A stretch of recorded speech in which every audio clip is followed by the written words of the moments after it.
नमस्कार दोस्तों, स्वागत है आप सभी का हमारे यूट्यूब चैनल फटाफट करंट अफेयर्स जीके पे।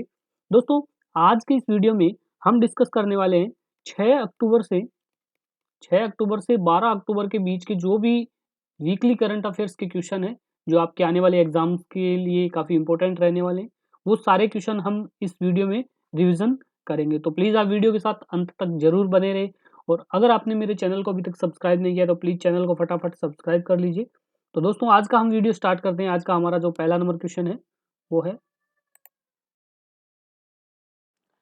2025 में फिजियोलॉजी या मेडिसिन का नोबेल पुरस्कार कब घोषित किया गया है? तो 2025 का फिजियोलॉजी या मेडिसिन का नोबेल पुरस्कार घोषित किया गया है 6 अक्टूबर 2025 को। तो ऑप्शन नंबर 2 यहाँ पे राइट होगा, 6 अक्टूबर 2025। नोबेल पुरस्कार है, टोटल 6 सेक्टर में दिया जाता है और अभी चिकित्सा के क्षेत्र में जो नोबेल पुरस्कार दिया जाएगा उसकी घोषणा की गई है। कहाँ से की है? Nobel assembly Karolinska institute Stockholm Sweden के द्वारा इसकी घोषणा की गई है। कब की गई थी? 6 अक्टूबर 2025 को। और इस पुरस्कार के विजेता कौन है? तो इस पुरस्कार के विजेता है समोन सकागुची, जापान के वैज्ञानिक है। मेरी ब्रंको अमेरिका के और फ्रेड रैम्सडेल ये भी अमेरिका के वैज्ञानिक है। और इनको ये पुरस्कार है, इन तीनों वैज्ञानिकों को शरीर को नुकसान पहुंचाने से रोकने वाली प्रतिरक्षा प्रणाली है जिसकी खोज की थी इन तीनों वैज्ञानिकों ने, उसके लिए इनको चिकित्सा के क्षेत्र का नोबेल पुरस्कार से सम्मानित किया जाएगा। और नोबेल पुरस्कार है, इसकी शुरुआत कब हुई थी? इसकी शुरुआत हुई थी 1901 में। 1901 में शुरुआत हुई थी।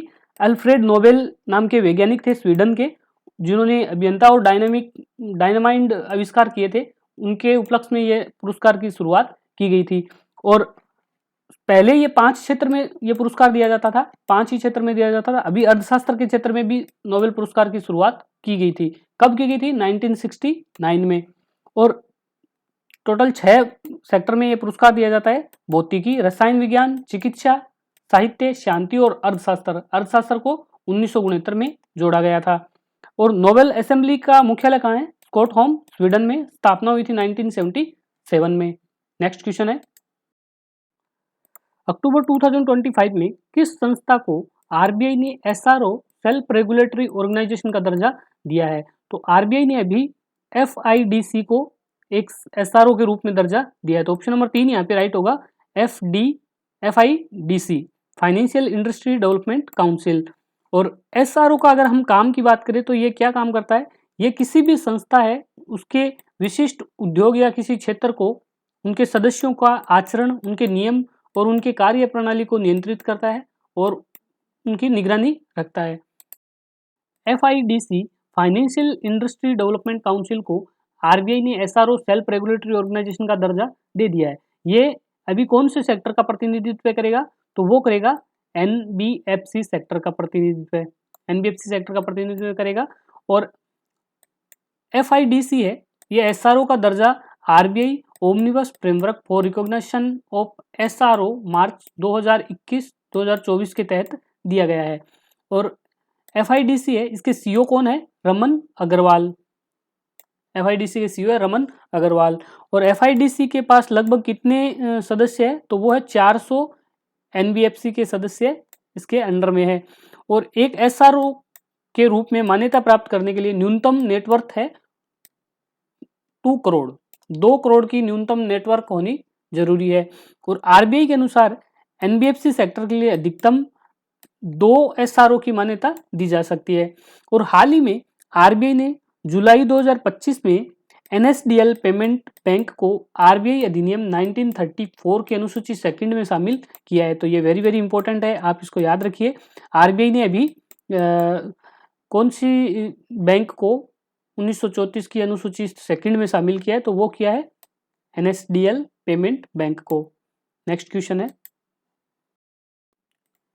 हाल ही में पटना मेट्रो का पहला चरण का नाम क्या दिया गया है? तो पटना मेट्रो के पहले चरण का नाम दिया गया है प्रायोरिटी कॉरिडोर। तो ऑप्शन नंबर 3 यहाँ पे राइट होगा, प्रायोरिटी कॉरिडोर।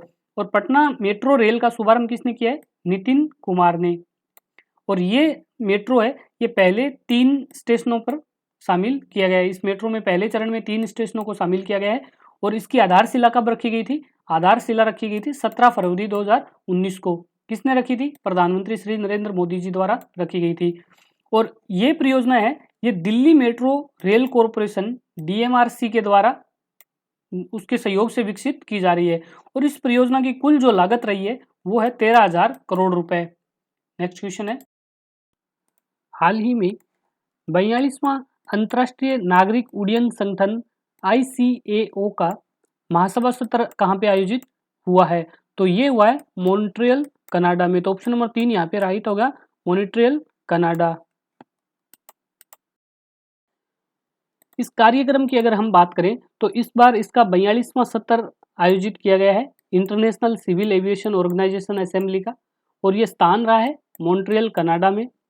तारीख रही है 23 सितंबर से 3 अक्टूबर 2025 तक, और इसमें 192 सदस्य देशों ने भाग लिया था और इसका उद्देश्य रहा है वैश्विक नागरिक उड्डयन की नीतियों और प्राथमिकताओं को तय करना।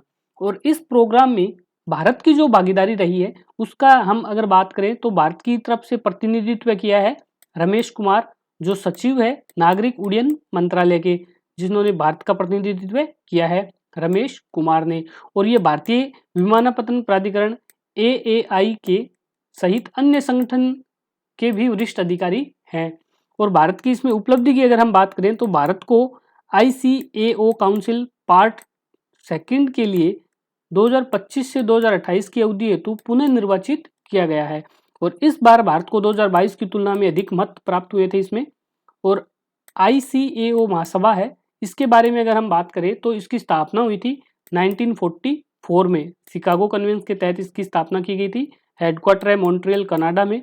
सदस्य कंट्री की बात करें तो 193 कंट्री है इसके मेंबर, और 36 सदस्यीय निकाय है जो 3 वर्ष के लिए चुना जाता है। और महासभा की अगर बात करें तो सर्वोच्च निर्णय लेने वाली 3 संस्था हर 3 वर्ष में आयोजित की जाती है, और इसमें प्रत्येक सदस्य को मत देने का अधिकार प्राप्त होता है अनुच्छेद 49 के तहत। नेक्स्ट क्वेश्चन है, IMAP मिशन किस अंतरिक्ष एजेंसी द्वारा लॉन्च किया गया है? तो IMAP Interstellar mapping and exploration probe है, ये लॉन्च किया गया है नासा के द्वारा। तो ऑप्शन नंबर 2 यहाँ पे राइट होगा, नासा। इस मिशन के उद्देश्य की अगर हम बात करें तो IMAP मिशन है, ये सौरमंडल और अंतरिक्ष के बीच सीमा का अध्ययन करेगा। ठीक है, यह मिशन ये समझने में मदद करेगा कि सौर वायु और आकस्मिक किरणों का एक दूसरे के साथ कैसे परस्पर क्रिया करती है, और सूर्य और अंतरिक्ष के बीच ऊर्जा कणों का प्रवाह का मानचित्रण करेगी। यह लॉन्ग रेंज पॉइंट L1 पर स्थापित किया जाएगा, जहां पर नासा का ACS और डिस्कवर उपग्रह भी है। वैज्ञानिकों को ब्रह्मांडीय विकिरण और सौर ऊर्जा की गतिशीलता को समझने में यह मदद करेगा। और इसको लॉन्च किसने किया है? नासा ने, जो अमेरिका की कंपनी है नासा। और 2025 में इसको लॉन्च किया गया है Cape Canaveral space force station Florida से इसको लॉन्च किया गया है। और जो वाहन है लॉन्चिंग वाहन, वो स्पेसएक्स फ्लिकॉन 9 रॉकेट से इसको लॉन्च किया गया है। नेक्स्ट क्वेश्चन है, तमिलनाडु सरकार ने किस देश के फुटबॉल क्लब के साथ साझेदारी की है ताकि भारत का पहला स्पोर्ट टेक इंक्यूबेशन सेंटर स्थापित किया जा सके? तो ये साझेदारी की जाएगी जर्मनी के साथ। तो ऑप्शन नंबर 2 यहाँ पे राइट होगा, जर्मनी। और 3 अक्टूबर 2025 को तमिलनाडु सरकार ने जर्मनी के प्रसिद्ध फुटबॉल क्लब बोरुसिया डॉर्टमुंड के साथ साझेदारी की घोषणा की है, और इस साझेदारी के तहत भारत का पहला स्पोर्ट टेक्नोलॉजी इंक्यूबेशन सेंटर है तमिलनाडु में स्थापित किया जाएगा। और ये पहल है, ये स्टार्टअप TN के तहत स्थापित की जाएगी। और इसका औपचारिक समझौता है ये तमिलनाडु के मुख्यमंत्री MK स्टालिन के द्वारा TN global startup summit 2025 Coimbatore Tamil Nadu में किया जाएगा। नेक्स्ट क्वेश्चन है, RBI ने अक्टूबर 2025 में किस बैंक का लाइसेंस रद्द कर दिया है? तो वो किया है जिजामाता सहकारी बैंक लिमिटेड का। तो ऑप्शन नंबर 2 यहाँ पे राइट होगा, जिजामाता सहकारी बैंक। ठीक है, ये कहाँ पे स्थित है? सतारा में स्थित है। सहकारी बैंक था ये, जिसका लाइसेंस अभी बैंक ने रद्द कर दिया है RBI ने। क्यों कर दिया है? क्योंकि उसकी खराब वित्तीय स्थिति, बैंकिंग रेगुलेशन एक्ट 1949 के तहत नियमों का उन्होंने पालन नहीं किया था, जिसकी वजह से 7 अक्टूबर 2025 को उनके लाइसेंस को RBI ने रद्द कर दिया है। और अगर किसी बैंक का लाइसेंस रद्द होता है तो डिपॉजिटर का जो टोटल इंश्योरेंस DICGC द्वारा प्रोवाइड करवाया जाता है, मैक्सिमम कितना लिमिट रहता है? तो वो रहता है 5 लाख। ठीक है, नेक्स्ट क्वेश्चन है, अक्टूबर 2025 में महाराष्ट्र सरकार ने कौन से हवाई अड्डे का नाम बदलने की घोषणा की है? तो ये चेंज की जाएगा नवी मुंबई अंतर्राष्ट्रीय हवाई अड्डे का। तो ऑप्शन नंबर 3 यहाँ पे राइट होगा, नवी मुंबई अंतर्राष्ट्रीय हवाई अड्डा। और जो नया नाम बदला गया है वो नाम रखा गया है लोक नेता दिनकर बालू बीडी पाटिल नवी मुंबई अंतर्राष्ट्रीय हवाई अड्डा। और ये लोक नेता बीडी पाटिल है जिन्होंने नवी मुंबई के विकास के दौरान किसानों को उचित मुआवजा देने के लिए काफी संघर्ष किया था। और इस हवाई अड्डे का नाम बदलने की जो घोषणा की गई है वो की है महाराष्ट्र के मुख्यमंत्री श्री देवेंद्र फडणवीस ने, और इसका अनुमोदन किया था प्रधानमंत्री श्री नरेंद्र मोदी जी ने। और मंजूरी किसने दी थी? महाराष्ट्र विधानसभा के दोनों सदनों के द्वारा इसको मंजूरी दी गई है, जिसकी घोषणा हुई थी अक्टूबर 2025 में। और इसके अलावा पुणे हवाई अड्डे का नामकरण का प्रस्ताव भी रखा गया है, जो जगत गुरु संत तुकाराम जी के नाम पे रखा जाएगा। और इसके अलावा औरंगाबाद हवाई अड्डा है जिसका प्रस्तावित नया नाम है छत्रपति संभाजी महाराज अंतर्राष्ट्रीय हवाई अड्डा।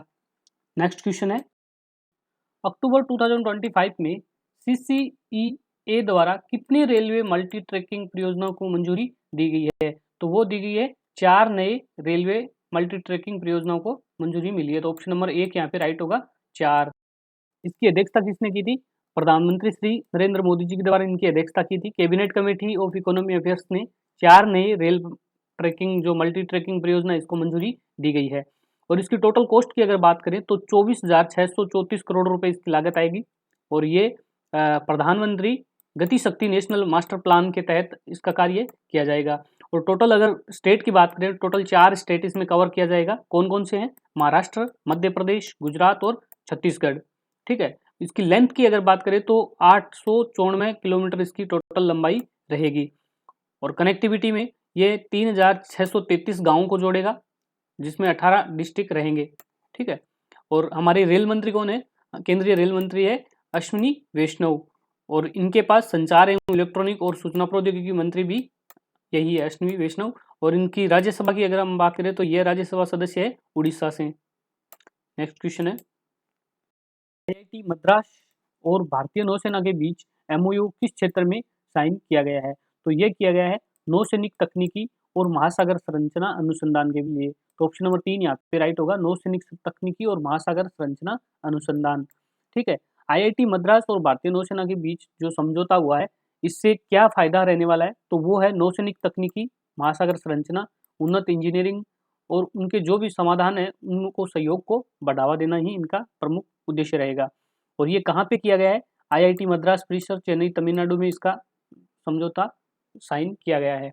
और किसने किया है साइन? तो वो है ब्रिगेडियर राजेश कोल, वरिष्ठ उप महानिर्देशक है। और IIT मद्रास के प्रोफेसर है अश्विनी महालिंगम। इनके बीच में ये साइन किया गया है। नेक्स्ट क्वेश्चन है, state of social justice 2025 report किसने जारी की है? तो ये की है ILO ने। तो ऑप्शन नंबर 3 यहाँ पे राइट होगा, ILO इंटरनेशनल लेबर ऑर्गेनाइजेशन के द्वारा ये रिपोर्ट जारी की गई है। कब की गई थी? सितंबर 2025 में। और इसके मुख्य बिंदु की अगर हम बात करें तो दुनिया पहले से अधिक समृद्ध, स्वस्थ और शिक्षित है, लेकिन असमानता और लाभों का विवरण काफ़ी असमान रहा है। इस रिपोर्ट में यही बताया गया है। और बात करें हम बाल श्रम की तो 1995 में बाल श्रम जो 5 से 14 वर्ष की उम्र के बच्चों की से जो काम करवाया जाता था वो 20.6% था, जो घटकर अभी काफ़ी सुधार हुआ है और 2024 में वो 7.8% रह गया है। वहीं बात करें हम गरीबी की तो गरीबी 1995 में 39% थी, वो घट के 2023 में 10% रह गई है।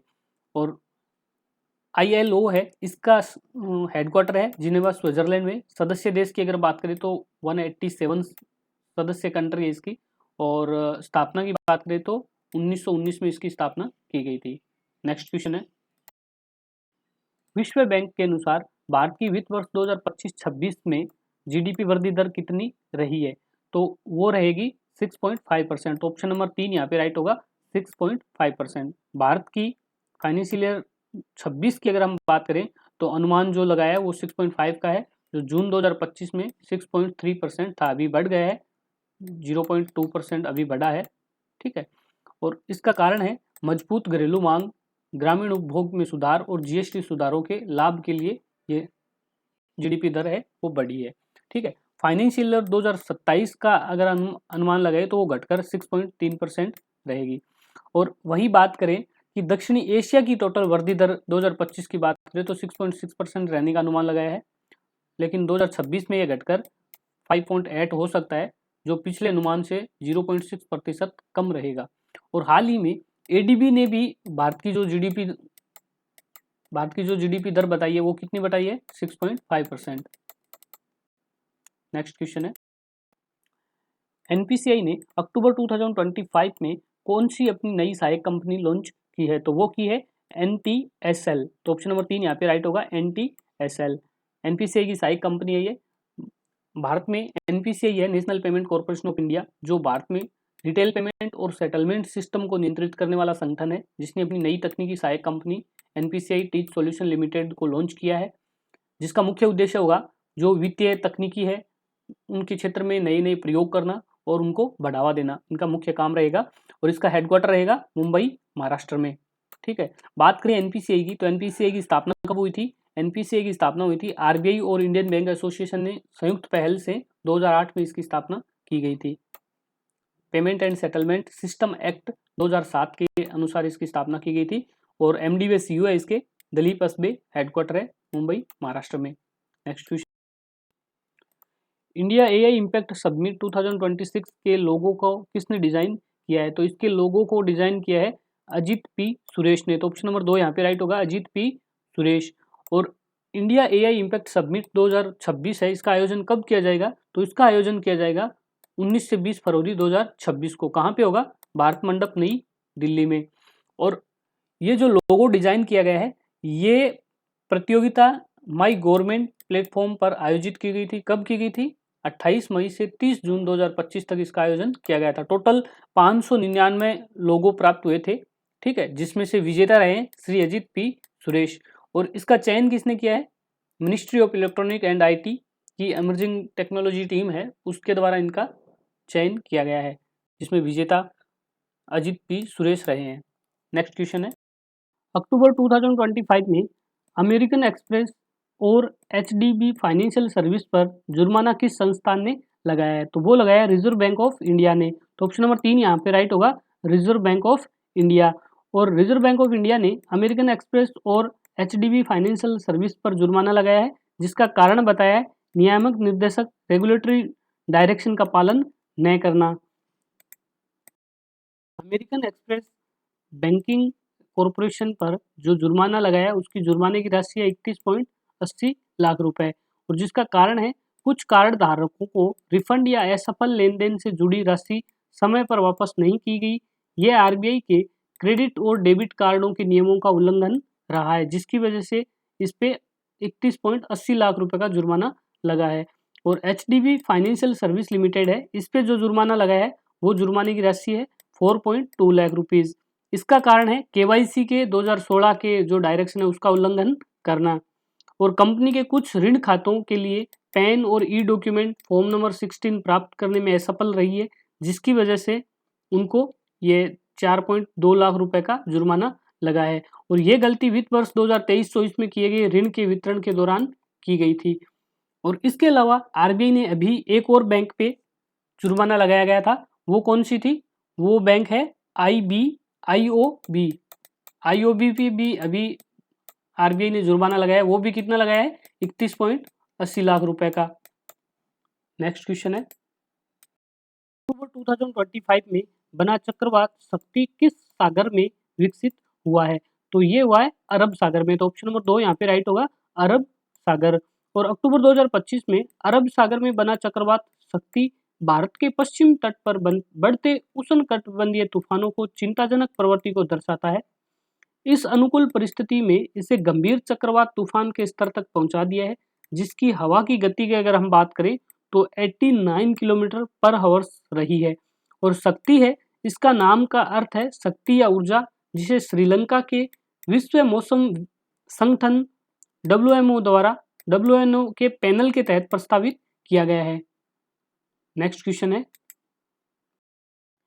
NCRB report crime in India 2023 के अनुसार भारत का सबसे सुरक्षित शहर कौन सा रहा है?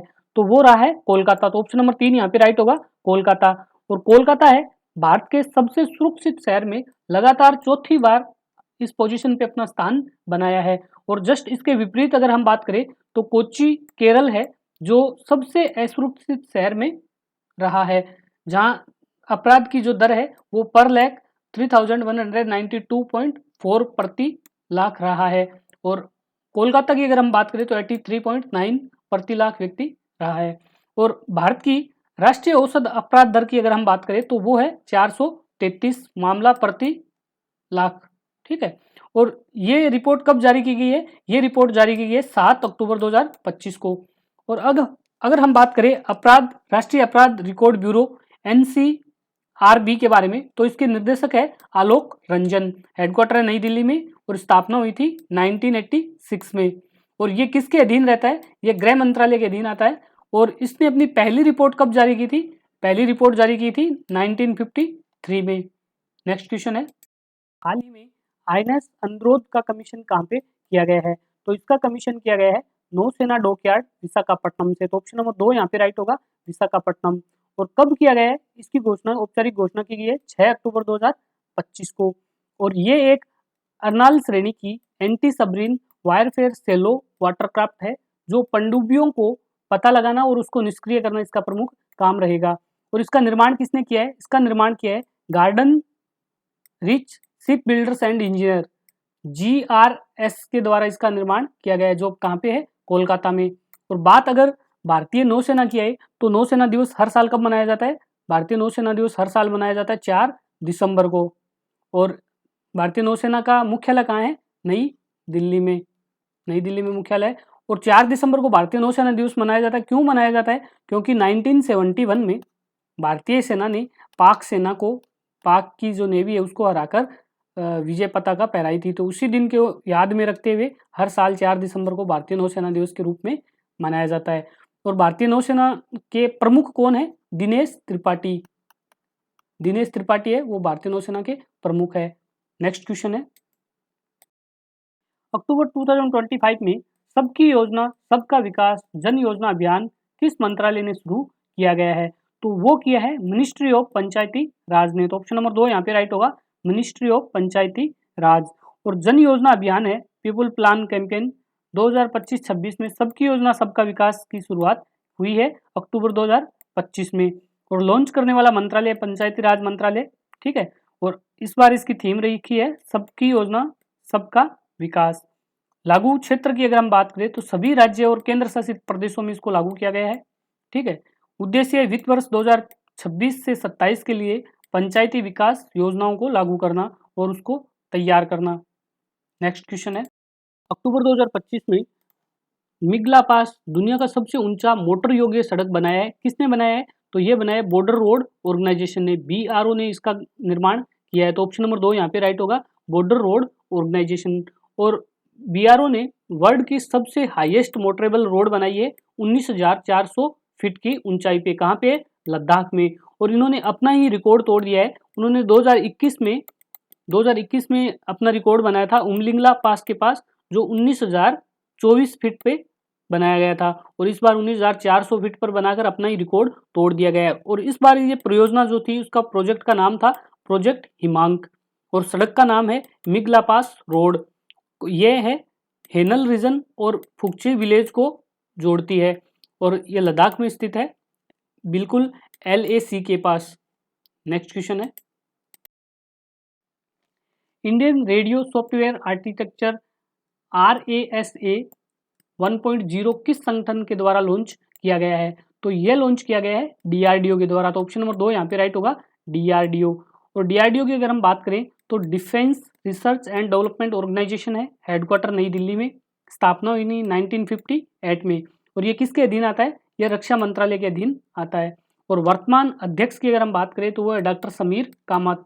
और इसका मोटो रहा है strength origin in science. Radio software architecture की अगर हम बात करें तो ये मानवकृत सॉफ्टवेयर ढांचा है जो भारत की तीनों सेनाओं को, आर्मी, नेवी और एयरफोर्स को समान तरह का सॉफ्टवेयर डिफाइंड रेडियो SDR मानक प्रदान करता है। ये भारत का पहला रक्षा संचार सॉफ्टवेयर मानक है जिसका उद्देश्य है एसडीआर सिस्टम को इंटरऑपरेबल बनाना, वेबफॉर्म पोर्टेबिलिटी को सुनिश्चित करना और नेटवर्क केंद्रीय युद्ध प्रणाली को सक्षम बनाना। एसडीआर की अगर हम बात करें तो एसडीआर क्यों जरूरी है?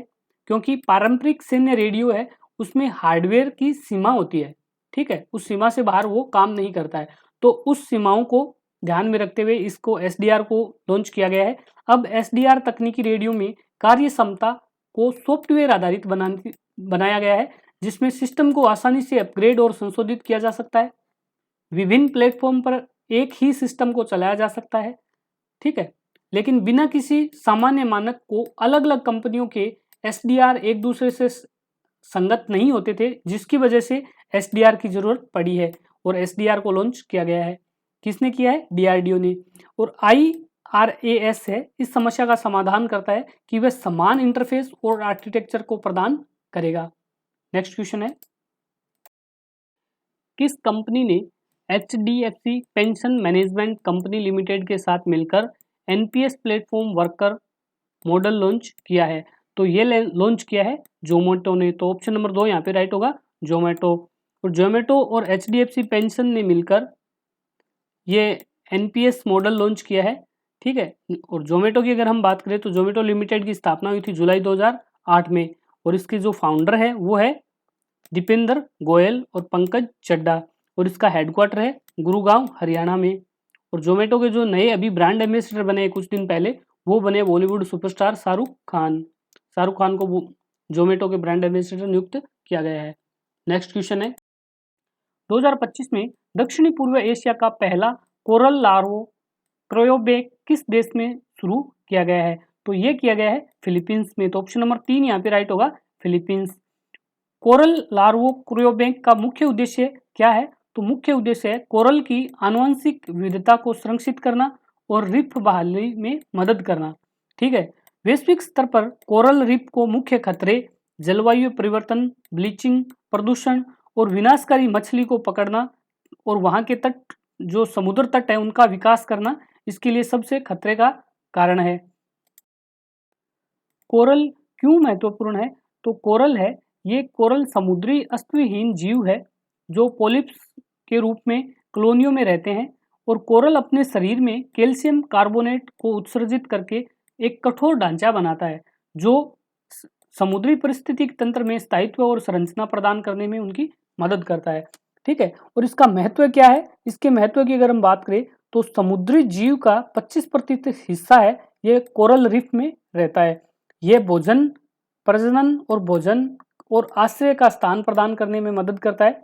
और कोरल रीफ है समुद्री जैव विविधता और तटीय अर्थव्यवस्थाओं के लिए महत्वपूर्ण माना गया है। और इसके कोरल रीफ के कितने प्रकार है? तो खासकर इनके 2 प्रकार पाए गए हैं। फिजिंग रीफ जो तटीय क्षेत्रों के पास पाए जाते हैं और जो सीधे तट से जुड़े होते हैं उसको फिजिंग रीफ के नाम से जाना जाता है। दूसरा है बैरियर रीफ। बैरियर रीफ है ये तट से काफी दूर और लेगून द्वारा बना के अलग रहते हैं, ठीक है। ये बड़े क्षेत्र में फैले होते हैं और अक्सर तटीय सुरक्षा को प्रदान करने में मदद करते हैं। हाल ही में अक्टूबर 2025 में विकसित भारत बिल्डथॉन के ब्रांड एम्बेसडर के रूप में किसे नियुक्त किया गया है? तो विकसित भारत बिल्डथॉन के ब्रांड एम्बेसडर बने हैं शुभांशु शुक्ला। तो ऑप्शन नंबर 3 यहाँ पे राइट होगा, शुभांशु शुक्ला। और अक्टूबर 2025 में ग्रुप कैप्टन शुभांशु शुक्ला को अंतर्राष्ट्रीय अंतरिक्ष स्टेशन ISS तक पहुंचने वाले पहले भारतीय बने हैं जिन्हें विकसित भारत बिल्डथॉन के ब्रांड एम्बेसडर के रूप में नियुक्त किया गया है। और इसका मुख्य उद्देश्य है, ये पहल है, ये शिक्षा मंत्रालय के द्वारा शुरू की गई है, जिनका उद्देश्य कक्षा 6 से 12 तक के छात्रों को नवाचार और समाधान निर्माण की दिशा को प्रेरित करना है। नेक्स्ट क्वेश्चन है, 6 अक्टूबर 2025 को अरुणाचल प्रदेश का पहली वाणिज्य कोयला खदान का उद्घाटन किसने किया है? तो ये किया है केंद्रीय मंत्री श्री जी कृष्ण रेड्डी और अरुणाचल प्रदेश के CM श्री पेमा खांडू ने। तो ऑप्शन नंबर 1 यहाँ पे राइट होगा, श्री जी कृष्ण रेड्डी और पेमा खांडू। और इसका उद्घाटन है ये नामचिक निम्फुक क्षेत्र है चांगलांग जिला में। अरुणाचल प्रदेश का ये पहला वाणिज्यिक कोयला खदान बना है। नेक्स्ट क्वेश्चन है, ISSF जूनियर विश्व कप शॉटगन 2025 फाइनल स्टेज किस देश में आयोजित हुआ है? तो ये किया गया है इंडिया में। तो ऑप्शन नंबर 2 यहाँ पे राइट होगा, इंडिया। और ये इंडिया के डॉक्टर करनी सिंह शूटिंग रेंज नई दिल्ली में आयोजित किया गया है और इसमें 19 देशों के 208 से ज़्यादा प्लेयर ने इस प्रतियोगिता में भाग लिया था। और भारतीय खिलाड़ियों की बात करें तो 69 निशानेबाज है जो इस प्रतियोगिता में हिस्सा लिया है। और इसमें मुकेश नेलावली है जिसने पुरुष वर्ग में 25 मीटर पिस्टल इवेंट में स्वर्ण पदक जीता है और तेजस्विनी सिंह है जो महिला वर्ग में 25 मीटर पिस्टल इवेंट में रजत पदक जीता है। और भारत ने इस टोटल प्रतियोगिता पूरी प्रतियोगिता में 26 पदक जीते हैं और पहले स्थान पर भारत रहा है और जिसमें से 8 गोल्ड मेडल है और 9 सिल्वर मेडल है। और वर्तमान में भारत के खेल मंत्री कौन है? वो है डॉक्टर मनसुख मांडविया। और इस पूरी प्रतियोगिता में भारत पहले स्थान पर रहा है। दूसरे स्थान पर अगर हम बात करें तो इटली है वो दूसरे स्थान पर रही है। कुल इटली ने 15 पदक जीते हैं इसमें और दूसरे स्थान पर रही है। वहीं जर्मनी है जो 12 पदक के साथ तीसरे स्थान पर रही है। नेक्स्ट क्वेश्चन है, IMC 2025 का आयोजन कहाँ पे किया गया है? तो इंडिया मोबाइल कांग्रेस 2025 की शुरुआत की गई है यशोभूमि द्वारका नई दिल्ली से। तो ऑप्शन नंबर 2 यहाँ पे राइट होगा, यशोभूमि द्वारका नई दिल्ली। और इसका इनॉग्रेशन किसने किया है? प्राइम मिनिस्टर नरेंद्र मोदी जी द्वारा 8 अक्टूबर 2025 को किया गया है। और इस साल जो इसकी थीम रही है वो है इनोवेट टू ट्रांसफॉर्म, परिवर्तन हेतु नवाचार। नेक्स्ट क्वेश्चन है, 2025 में आपदा निवारण परियोजना को स्वीकृत करने वाली उच्च स्तरीय समिति की अध्यक्षता किसने की है? तो इसकी अध्यक्षता की है हमारे केंद्रीय मंत्री अमित शाह ने। तो ऑप्शन नंबर 2 यहाँ पे राइट होगा, अमित शाह। और मिटिगेशन रिकवरी और पुनर्निर्माण परियोजना 2025 है, इसकी शुरुआत कब की गई थी? 6 अक्टूबर 2025 को। और इसको स्वीकृत किसने किया है? हाई लेवल कमेटी HLC के द्वारा इसको स्वीकृत किया गया है। और इसकी कुल लागत की अगर हम बात करें तो 4,645.60 करोड़ रुपए इसकी कुल लागत आएगी। और इसकी अध्यक्षता कर रहे हैं हमारे केंद्रीय गृह मंत्री अमित शाह। और ये टोटल देश के 9 स्टेट को कवर करेगी जिसमें असम, केरल, मध्य प्रदेश, उड़ीसा, राजस्थान, उत्तर प्रदेश, बिहार, छत्तीसगढ़ और आंध्र प्रदेश को शामिल किया गया है। और राष्ट्रीय आपदा प्रबंध प्राधिकरण की अगर हम बात करें तो इसकी स्थापना हुई तो 2006 में कानूनी डिजास्टर मैनेजमेंट एक्ट 2005 के तहत इसकी स्थापना की गई थी। और इसके अध्यक्ष होते हैं देश का प्रधानमंत्री, अभी नरेंद्र मोदी जी इनके अध्यक्ष है और इसका मुख्यालय है नई दिल्ली में। नेक्स्ट क्वेश्चन है, अक्टूबर 2025 में आयोजित भारत युग के द्विपक्षीय समुद्री अभ्यास का नाम क्या रखा गया है? तो ये नाम रखा गया है कोकण 2025। तो ऑप्शन नंबर 2 यहाँ पे राइट होगा, कोकण। और इसका आयोजन है ये 5 से 12 अक्टूबर 2025 को किया गया है। युद्ध अभ्यास का नाम रखा गया कोकण और ये द्विपक्षीय समुद्री अभ्यास रहा है जिसमें भारतीय नौसेना और यूनाइटेड किंगडम की रॉयल नेवी के द्वारा इसमें हिस्सा लिया गया है। और अतिरिक्त प्रतिभागी की अगर हम बात करें तो नॉर्वे और जापान की नौसेना ने इसमें अतिरिक्त प्रतिभागी के रूप में हिस्सा लिया है। और ये कहाँ पे आयोजित किया गया था? तो ये किया गया है भारत के पश्चिमी तट के पास समुद्र में इसका आयोजन किया गया है। और भारत की ओर से INS विक्रांत और यूके की ओर से HMS प्रिंस ऑफ वेल्स ने इसमें हिस्सा लिया है। और बात अगर भारतीय नेवी की आती है तो भारत के नौसेना के प्रमुख कौन है? एडमिरल दिनेश त्रिपाठी। दिनेश त्रिपाठी है वो भारत के नौसेना के प्रमुख है और कौन से नंबर के? 26वें नंबर के, जो 30 अप्रैल 2024 को इनको अपॉइंट किया गया था। नेक्स्ट क्वेश्चन है, विश्व मानसिक स्वास्थ्य दिवस हर साल कब मनाया जाता है? तो वर्ल्ड मेंटल हेल्थ डे हर साल मनाया जाता है 10 अक्टूबर को। तो ऑप्शन नंबर 2 यहाँ पे राइट होगा, 10 अक्टूबर। और इस साल जो 2025 की इसकी थीम थी तो वो थी access to service, mental health in catastrophes and emergency. और मेंटल हेल्थ एम्बेसडर कौन है? इंडिया 2025 की मेंटल हेल्थ एम्बेसडर के रूप में दीपिका पादुकोण को नियुक्त किया गया है। अभी हम बात करेंगे अक्टूबर 2025 में जो भी इंपॉर्टेंट डेज रहे हैं उन सभी के बारे में। तो 1 अक्टूबर को रहे थे इंटरनेशनल कॉफ़ी डे, अंतर्राष्ट्रीय कॉफ़ी दिवस के रूप में मनाया गया 1 अक्टूबर को। और साथ ही मनाया गया था अंतर्राष्ट्रीय वृद्धजन दिवस के रूप में। और 2 अक्टूबर को गांधी जयंती, 4 अक्टूबर को वर्ल्ड एनिमल डे, विश्व पशु दिवस के रूप में मनाया गया है। 5 अक्टूबर को वर्ल्ड टीचर्स डे, विश्व शिक्षक दिवस के रूप में 5 अक्टूबर को मनाया गया है। 6 अक्टूबर को मनाया गया था विश्व आवास दिवस, 6 अक्टूबर विश्व आवास दिवस। 7 अक्टूबर को मनाया गया था वर्ल्ड कॉटन डे, ठीक है। और 9 अक्टूबर को मनाया गया वर्ल्ड पोस्ट डे। विश्व डाक दिवस कब मनाया गया? 9 अक्टूबर। तो दोस्तों आज का वीडियो हमारा यहीं पे समाप्त होता है। आपको वीडियो कैसा लगा प्लीज़ कमेंट बॉक्स में ज़रूर बताएं। और अगर आपने मेरे चैनल को अभी तक सब्सक्राइब नहीं किया तो प्लीज़ चैनल को फटाफट सब्सक्राइब कर लीजिए। धन्यवाद।